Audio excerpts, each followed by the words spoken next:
The Long Walk to Town. A Native Night story. What you're about to hear is one of those stories that don't leave you with answers. Some call it Bigfoot. Others call him the tall man of the woods. Either way, folks around here know not to walk alone at night when the air smells like cedar and rain. They said JD needed to sober up. He'd just gotten out of jail. Again. Known around town for his drinking and his temper, most folks didn't trust his word even when he was telling the truth. So his uncle told him he could stay at the old house, 10 miles out, past the last mailbox, deep in the countryside. It was supposed to be quiet out there, peaceful, a place to dry out. For a few days it worked. JD tried to keep busy, feeding the dogs, chopping wood, fixing the window that wouldn't shut right. But by the third night, the silence got to him. His hands were shaking, his thoughts crawling. He decided he'd walk to town, just a few miles down the highway. Before he left, he went to grab his jacket from the shed. Something in the corner caught his eye, a dark shape, still as stone. He blinked, rubbed his face. Just the shakes, he muttered. The dogs followed him down the driveway, but wouldn't leave the yard. They stopped, whining, ears back, then ran off toward the porch. That's when JD got that prickly feeling, the kind that crawls up your spine and tells you you're being watched. It was a cool, quiet evening, late September, maybe early October. He zipped his jacket, kept his head down, and walked. A couple of cars passed, but none slowed down. One sped up, fast, like they didn't want to be near him. He kicked the gravel, muttering, "Guess nobody wants to pick up the town drunk." The sky was clearing now, moonlight spilling through broken clouds, painting everything silver. But the silence felt wrong.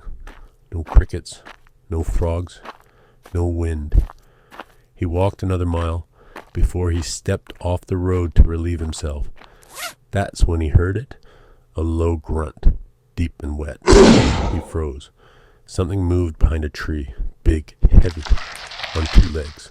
His heart jumped, then he saw a shape move and laughed nervously. "Just a cow," he said. "Ain't nothing out here but cows." But then came the smell. Wet dog. Rotten earth. Sour and thick in his throat. He gagged and stumbled back, the hair on his neck standing straight up. And then the scream.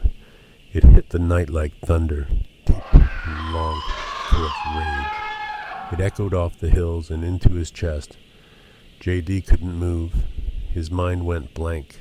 His body locked up, like time itself had stopped.